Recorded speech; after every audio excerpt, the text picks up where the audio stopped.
العمليات الجوية الإسرائيلية متواصلة في المنطقة، إذ أقرت مصادر في تل أبيب أن طائرات من سلاح الجو أغارت ليلة الخميس الجمعة على موقع في سوريا لم يتم تحديده ومن دون خرق للمجال الجوي السوري. مسؤولون إسرائيليون أكدوا أن سلاح الجو نفذ غارة على موقع سوري صباح الجمعة استهدف فيها شحنة صواريخ متطورة كانت في طريقها إلى حزب الله في لبنان.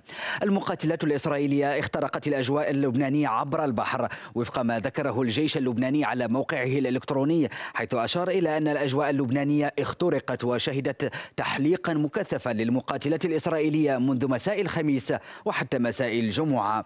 أحد هذه الاختراقات نفذته طائرتان حربيتان إسرائيليتان فوق البحر مقابل مدينة بيروت، إذ نفذتا طيرانا دائريا فوق المناطق اللبنانية كافة لتغادر الأجواء بعد 3 ساعات من التحليق. مراقبون أكدوا أن الغارات الإسرائيلية ستتزايد، وذلك في ظل سعي أمريكي وغربي لدعم المعارضة في سوريا.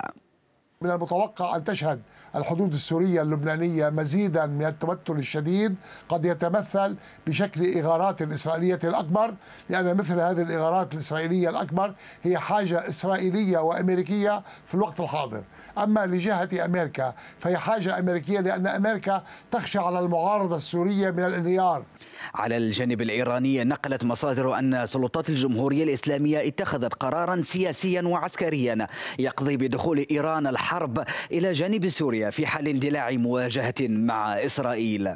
فالموقف الإيراني يستند على أن دمشق ممنوع أن تسقط في أيدي إسرائيل أو أمريكا، لكن باعتقادي أن الضربة العسكرية الإسرائيلية المحدودة لسوريا هي عملية أمنية مصغرة وليست استدراجا لحرب شاملة مع سوريا، فلا إسرائيل تريد هذه الحرب ولا سوريا قادرة على مواجهة مع إسرائيل في الظروف الراهنة.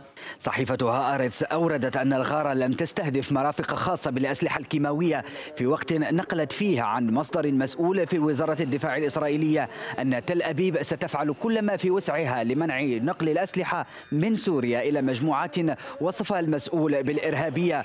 يقول المسؤول دائما أن إسرائيل فعلتها في السابق وستفعلها في المستقبل، بما يوحي أيضا بأن مسلسل الخروقات الإسرائيلية لا يزال مستمرا، الأمر الذي قد يتسبب بمواجهة عسكرية جديدة في المنطقة.